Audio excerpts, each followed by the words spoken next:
Hello people, this is Harsha and welcome to my channel. I make videos on education, career, lifestyle and most importantly on learning. My long-term vision is to expand the curiosity and consciousness on education between the age groups of 16 to 25 so that we all can become the change makers of the country. So in the first two parts of the videos which I made on dreams, I have given a perception and an analysis on dreams. But today in this part 3, we're going deep further and explore the first two parts in a much different way. We're going to understand the detailed analysis of part 1 and part 2.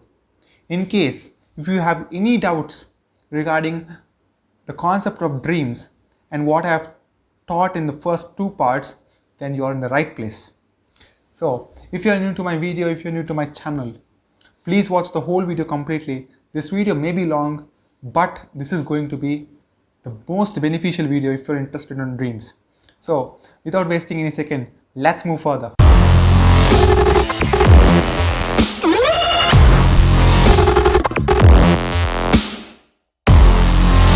So before exploring anything, let's recap what is dream as per science. Dreaming is a very natural process where man forms imagery findings or pictures or events during the sleep or especially during the REM stage. That is what a dream is called. For those of you who have watched the part 1 and part 2, I mentioned what is REM stage. If you want me to explain, I'll explain it further again. But please do watch the part 1 and part 2. The links are in the description below. Please do watch it. So the REM stage is the rapid eye movement where you start to get dreams. It is the stage where your body is paralyzed and you are about to dream. So there is a fascinating fact. If I tell this, you get shocked really. Listen, when you compare the EEG report or the brain scans during the waking state and during the REM state, you feel or you see that almost both of them are similar. You understand? That means when the man's reported the waking state and the man's EEG reported the sleeping state and the REM state, which I mean, both are almost similar. And this is one of the most curious facts that I've ever seen, because the brain is highly active. It is almost like in the state or waking state during the dream, which is a very fact of mine. The brain is always active in the dream. And there is another thing. We almost forget every dream daily. And the chances are, in a dream, there is no logic. And this is due to the factor of prefrontal cortex right here.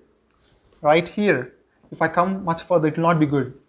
So the prefrontal cortex, which governs the logic, is absent during the dream. And that is why we find many things absurd in the dream. This is natural.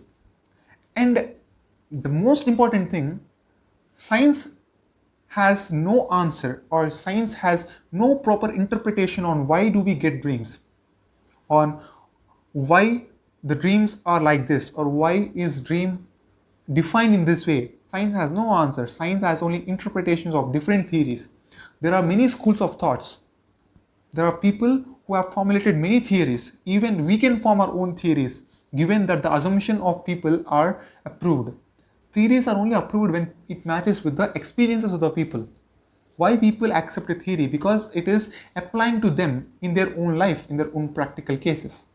So there are many schools of thoughts which explains dreams in many ways. Some of them are like, there is Sigmund Freud.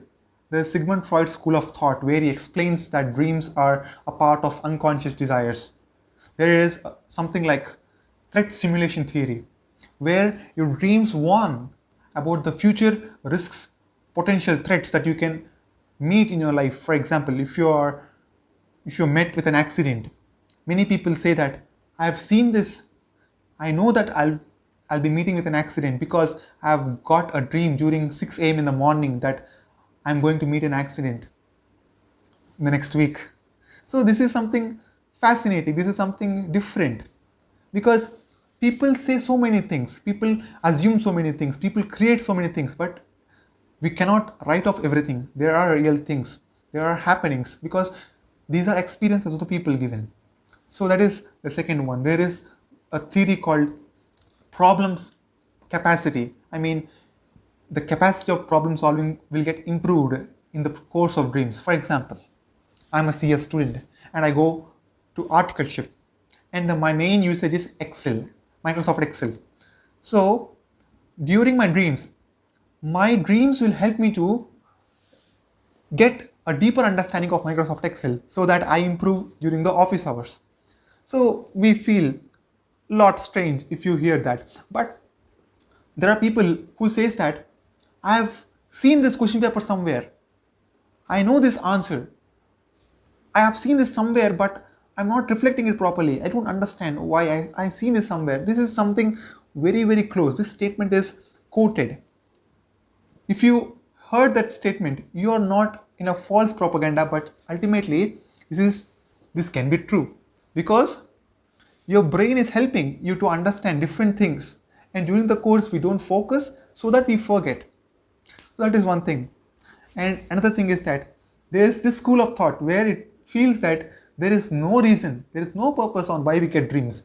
Dreams are just vague things. Like dreams are just like a movie. To enjoy the sleep, dreams are like a movie.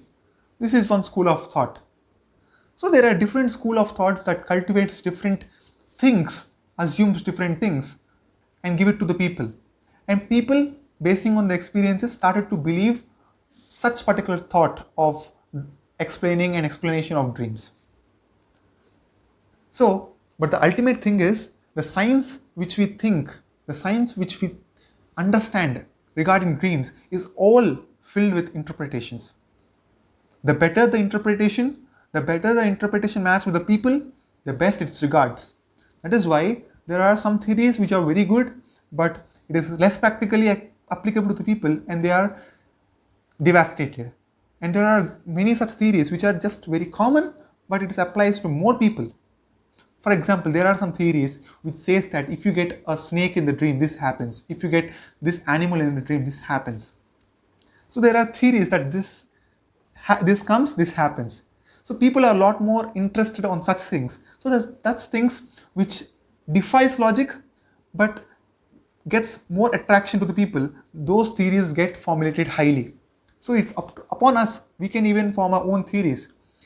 So if it is liked by people, it is highly profounded. That is so simple. So for all we know, there is no such thing as truth.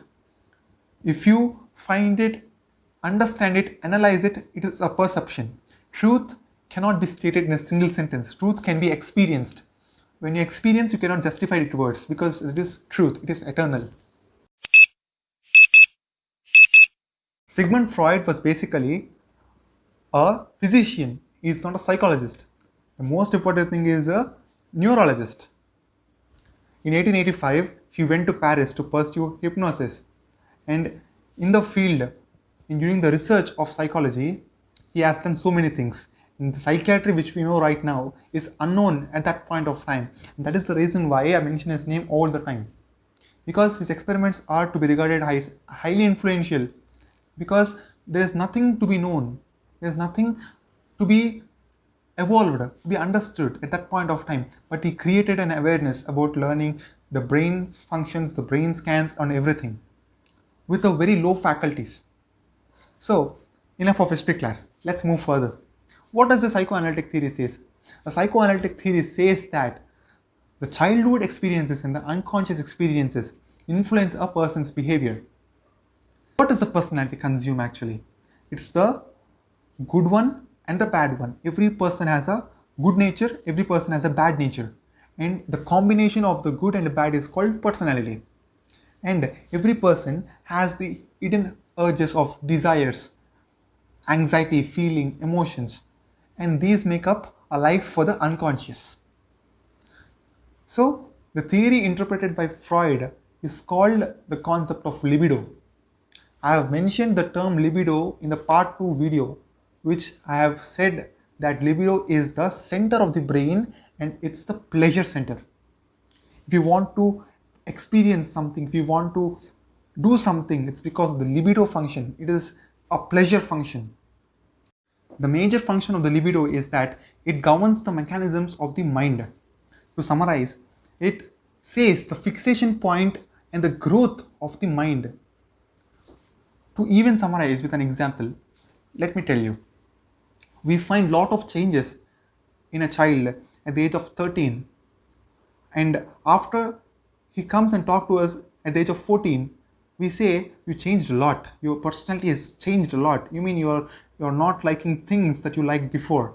At 16 he may behave separately, he may behave a lot more different than you think right now. So this is all because of libido. We think it's maturity. Of course it's maturity, but it's the function of the libido. So Sigmund Freud has developed this mental activity or interpreted this mental activity in three parts. So consider this brain, this box, into three parts, like an iceberg. And if you observe an iceberg, it is potentially visible. Only 1/4 of the part is visible to us, and the 3/4 part is below the ocean. So in the same way, the 1/4 part of the brain is one thing, and the 3/4 part is another thing. Let us consider that the 3/4 part, which is not visible, that is, when you consider the iceberg, the 3/4 part which is not visible is the unconscious of the brain, and the 1/4 part is the conscious. The 3/4 part which is unconscious and the iceberg which is not visible, if you have to correlate, the unconscious is called the id. It's called the id. It develops right after the birth. And the conscious part, the second part, is called the ego. It's the part of the unconscious, it's the part of the conscious as well. And this is one of the most important factor. And the third part, this is called the superego. It's the part of the conscious that develops at the age of 4. These three factors governs the mental ability or the mental nature of the brain. For example, for you wanted to do something, your brain says that you should do this. Your brain automatically gives an instinct that you have to do this, and sometimes it says you can do this but not now. It sometimes also says that why should you do it now? It all because the three factors are in a work. The ego is here in the left side, and the superego is here, and the id is here. The superego governs the moral structure or the moral compass, your natural personality, your attributes. If you're honest by birth, it's because that your superego got developed in a high way. You never wanted to speak any false statement because your superego is so developed. These three factors are most important for a personality or the growth of a man. And that is the reason why during the ages of 6 to 11 or 6 to 14, even these days 6 to 19, people ask, or the elders say, that you should learn things quick, you should learn and interpret things fast, you should learn things that are good for you, you should eat good for health, because these all things affect your superego, ego and id, which forms your part of the brain that develops your personality.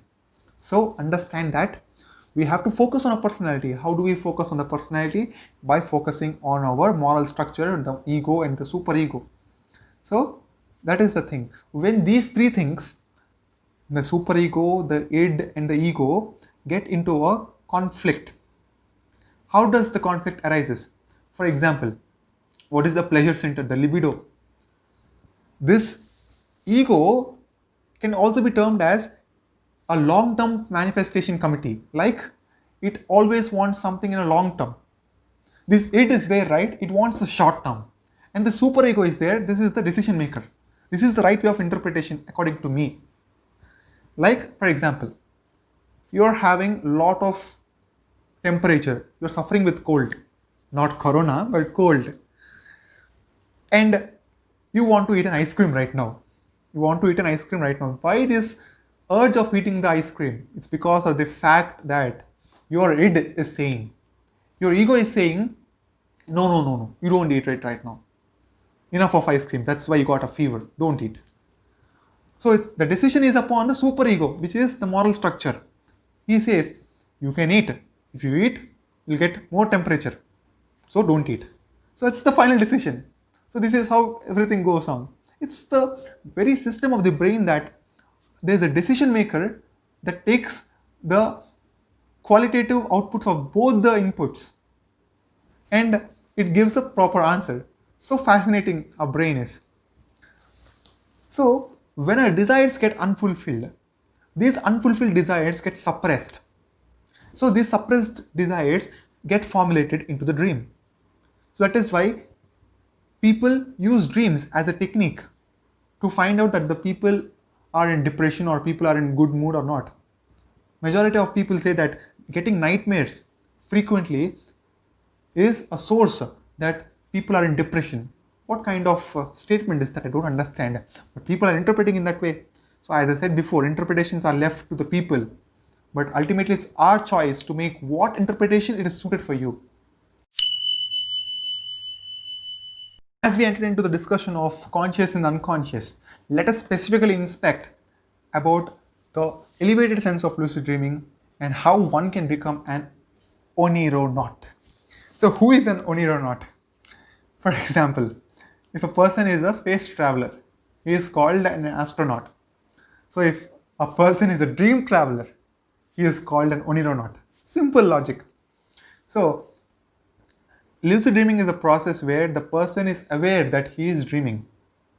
He feels that dream is a dream. We feel a dream only after we get up, whereas a lucid dreamer feels that he is in a dream when he is dreaming. So this dreaming is not any new thing. If I have to interpret it in a very great way, first things first, this lucid dreaming is not new to this modern world. Lucid dreaming is an age-old practice by all the mythology, all the traditions or customs of different Western countries or Eastern countries, if I have to say. And I have heard somewhere that in Buddhism it's called the dream yoga. So lucid dreaming is not any new concept. It's just hidden, and these days the scientists are exploring more about lucid dreaming, as it meant that lucid dreaming can help the person to be more creative, more imaginative, and the constructive capabilities can create more adventures, more possibilities to the science as well. Because in dream you can do anything, you can possibly construct anything, so that lucid dreaming can be a new venture place for the science. So there are many reasons why lucid dreaming is now focused a lot, and these days even some schools are teaching lucid dreaming. And post 1970s, scientists are extremely focused on learning the advancement of lucid dreaming. Lucid dreaming is not to be taken as casual, because lucid dreaming is meant to be in the state of understanding newer level of consciousness. So scientists are understanding that man's consciousness is improving day by day, and this is a good thought. And you know what? Lucid dreaming is used as a therapy by many psychologists or many doctors, because people who are suffering from nightmares, lucid dreaming can possibly help them. There are some instinct features of lucid dreaming that can give a flight mode to battle your nightmares, so that this is another context. And there are many ways where you can lucid dream, and I personally suggest you go and watch different videos are there. In YouTube there are many videos on how to get lucid dream. They don't understand, they don't explain the concept of lucid dreaming in an elevated sense, but they say how do you get a lucid dream, which is not so appreciated. But anyways, you can check the different formats on how to lucid dream. But I personally suggest use the auto suggestion technique, where you ask your brain, as I told you in the previous videos, where you ask your brain to say, like, today please help me lucid dream, please help me to remember my dream, so that I can focus on my dream. If you say to this box, which will hear, you will really lucid dream. Not now or not tomorrow, but maybe in the future you'll become a lucid dreamer for sure. Understand? So in this context, I would like to bring two terms: the hypnotic state and the hypnagogic state. The hypnagogic state is a state in the sleep where you are awake, your mind is awake, your consciousness is awake and still, when your body is at rest and your body is at just went to sleep. So you are about to fall into sleep, but your mind is awake. So this is one type of state where the lucid dreamers tend to achieve lucid dreaming. There's another thing, the hypnotic state, where at the end of your REM cycle, you are awake. You are in the sleep paralysis, but you're still awake. That is the hypnotic state. And majority of people claim that hypnotic state is the best state to get lucid dream. So after all this, should everyone practice lucid dreaming? This is the question we need to ask. Should the future need to learn lucid dreaming, or should the science really focus on lucid dreaming and teach everyone on how to lucid dream? So my answer or my observation or my interpretation would be very clear. Frankly speaking, the media today, the news, the YouTube channels, everyone, they have overhyped the concept of lucid dreaming in a very, very adverse sense. I don't mean adverse in a negative term, but they are propagating lucid dreaming in a very vague sense. I mean, it is not a simple process to be achieved. Of course, the process is simple theoretically, but at current technological advancement, taming our mind, focusing on one single thought, focusing that there exists a dream and understanding that it's a dream is a lot more difficult, because we are indulged in various activities mentally, physically, emotionally. So it's a lot more difficult than what we say theoretically. If I say lucid dreaming is achieved, it's not so easy. The man must have worked so hard to get it. But technically speaking, every person during his lifetime shall lucid dream. Every person is capable to do so. It's a natural process. We are losing the process because of the technological output. But the natural thing is that if man is a natural lucid dreamer. What is natural lucid dreaming? I have mentioned about the prefrontal cortex, which is here. What does it do? It governs the logic part. The logic is governed by the prefrontal cortex. So during the sleep, the activity of the prefrontal cortex or the logic part is shut off. That is why we don't have any logic. What is lucid dreaming then? Activating your prefrontal cortex and elevating your prefrontal cortex to a great level, to a level of 80%, and activating your logic is called lucid dreaming. If I interpret it in more way, having logic in a dream is called lucid dreaming. Simple. So you don't find anything absurd in lucid dreaming. You can create your own world. You can understand that this is happening because of this. Whereas in a dream, you go with the flow of your subconscious.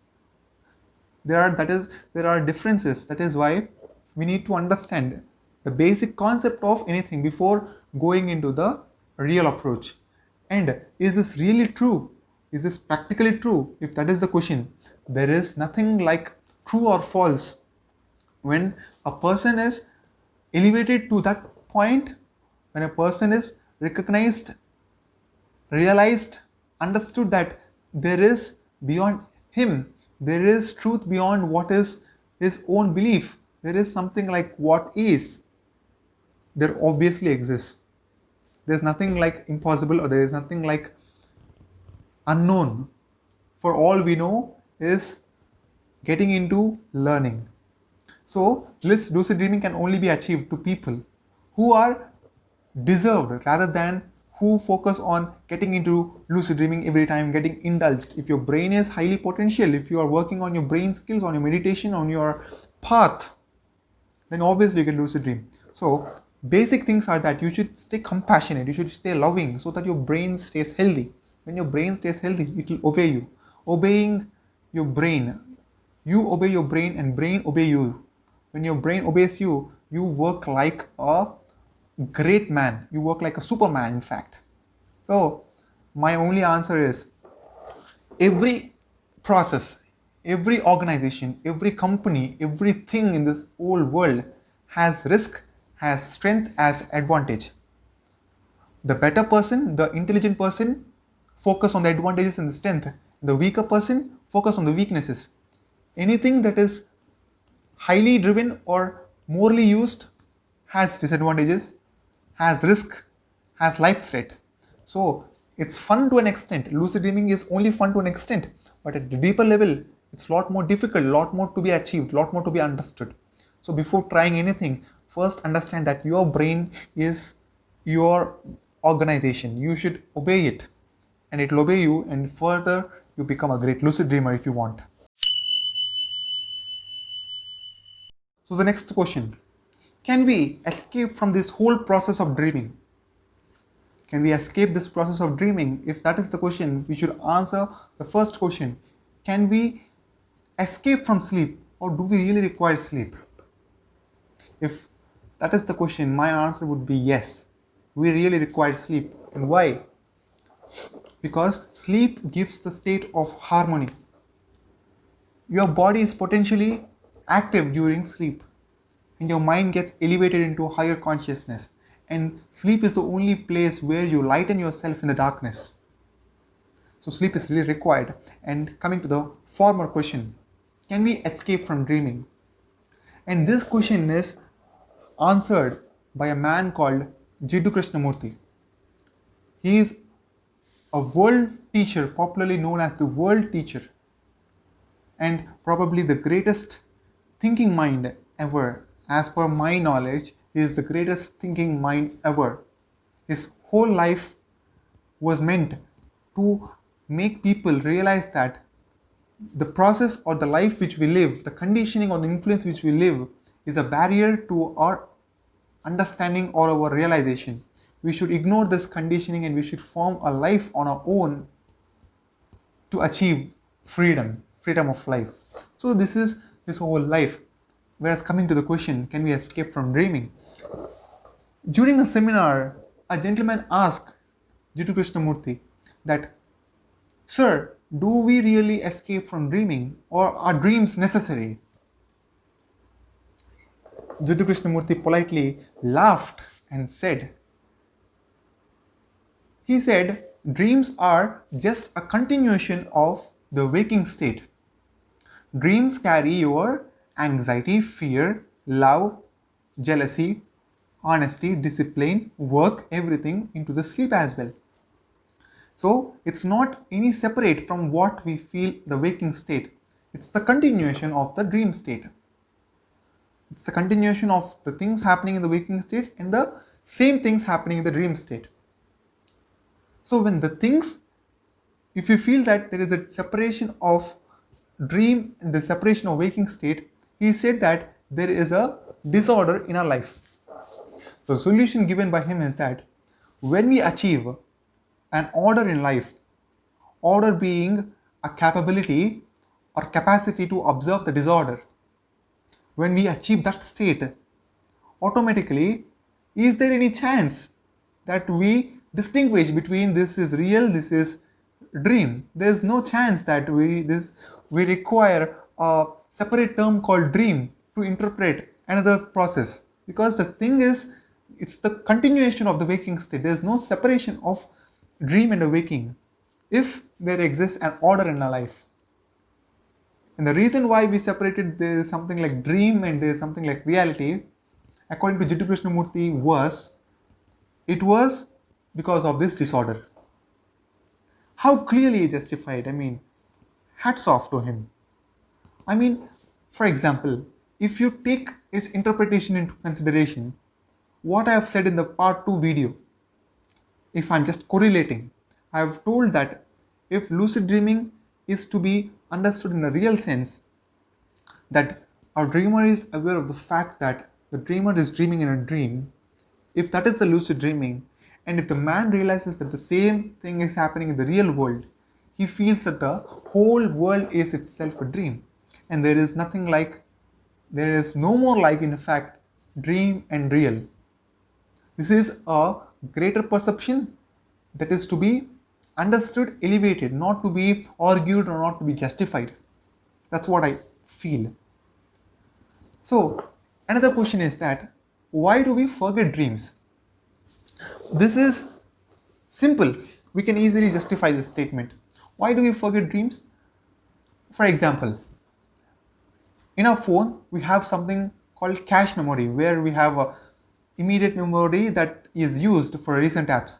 That is why we need to clean cache memory always to get more storage. And if we clear the cache memory, there is nothing like recent apps. Everything is closed and we should open it once again. So the same thing is that after we wake up, the brain is filled with a dream. And the immediate thing, including me, the first thing we do after we wake up is that we catch a phone, we open the WhatsApp, we open the Instagram and check out. And the moment you check out WhatsApp, or the moment you touch the phone, or the moment when you snooze the alarm, the brain works on that activity, on that specific activity of checking your phone. It feels that you want to ignore the cache memory, that is the dream, so that it completely erases. It states like around 5% or 10% max, and the rest all is that we interpret on our own, on our own justifications. Like, we remember only 5% of the dream, but we try to justify rest of the 95% basing on our own assumptions that this is what has happened in the dream.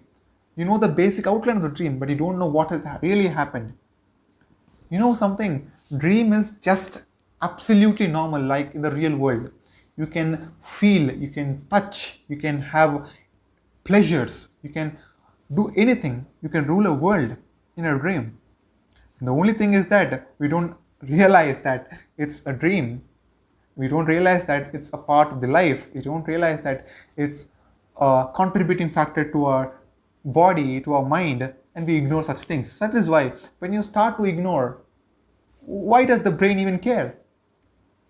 For example, if you ignore your girlfriend, does she text you?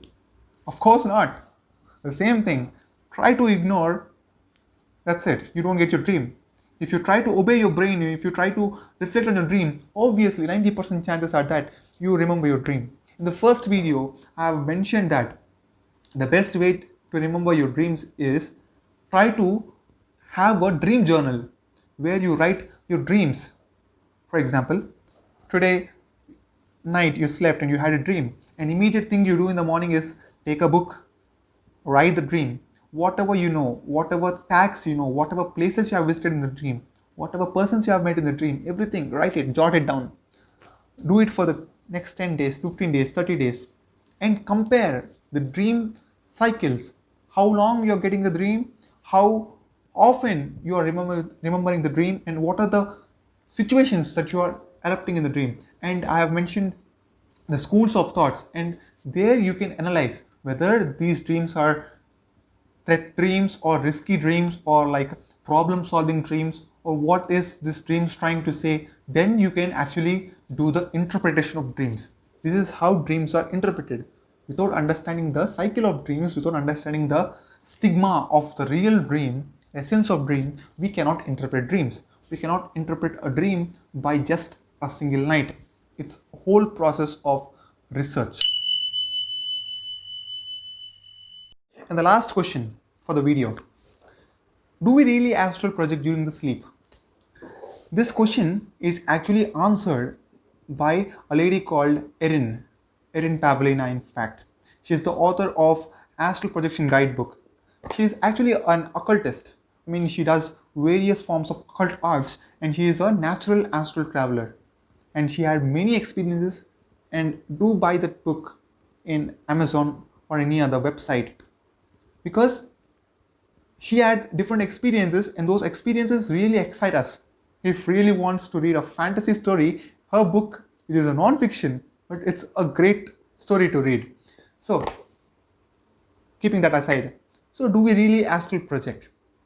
According to Erin Pavlina, astral projection is a process where the body, the layer which I have mentioned in the part 1, there are different layers, and the layer which is the astral layer comes out of the body with a silver cord, and that silver cord acts as the joining factor. The astral body is completely out of the physical body, and it is conscious that it is aware of the physical body. And whatever act you do, whatever things you do, you are actively conscious. And the astral body can travel anywhere across the universe, And it is highly active, highly conscious, highly realized that the fact that it is a part of a physical body and it should go back. This is the natural process of astral travel, which people claim to be true, and which Erin Pavlina also said to be true. So that is one kind of interpretation. But with respect to dreams, she said, we daily does this astral projection, but it is not a full body astral projection. What is the full body astral projection? Full body is that the layer comes out with that silver cord and we astral project. We really had a different impression of a physical body. But this thing, during the dream, it's not a full body astral projection. We stay. The astral body stays in the dream, or in fact, my interpretation would be the mental capacity of the brain is so huge. If we have an outer structure, we definitely have an inner structure. So in the mental capacity of the brain, there forms a different layers, and our consciousness will be shifted to the astral zone, the astral plane, where the things are highly subtle, more than three-dimensional, and many things can happen. So astral projection is possible during the dream as well. Astral projection is always possible. As she told, it's not a full body projection always. The astral part is active for sure during the sleep. That is a favorable conclusion to that question if to be interpreted in that way. So at the end of the whole video, what should I summarize? What is this concept of dreaming? What is this whole process of old stigma, old idea of dreaming that comes to our mind every night? As I told before, science has no answer. Rather, science has different theories. Science has many interpretations that help us to get beyond, that help us to get close to what is. But ultimately, dreams are just a part of life which are to be observed. Rather than to be argued or justified, perceptions are to be observed and clearly get into flow with the dream. And you find that there is a reason why you get a certain type of dream. For example, if you believe in the concept of deja vu, where you feel that these things have happened some time before ago. I mean, this particular event happened long time ago. Why am I seeing this again? This is deja vu. If you believe in deja vu, there is no restriction or there is no reason that you believe or you disagree with the concept of dreaming. Dreaming is so true. So my only suggestion would be, don't focus on too much of dreaming, ignoring your waking state, or don't ignore too much on dreaming, focusing on the waking state. Have a balance. Balance is a way of life. That is what I said. Sleep gives the harmony, and you are the king of the harmony. You have to make that balance with your body, with your brain, with your mind, with your consciousness. And ultimately, dreaming is the fact that you are highly active at any point of time. So be proud of that, and we should all respect that. So that's it for the part 3. And in the next, the part 4, that is going to be highly useful, highly beneficial, and highly out of box, because we are going to touch the deeper roots of dreaming. We're going into the external levels of dreaming. So stay tuned for the part 4.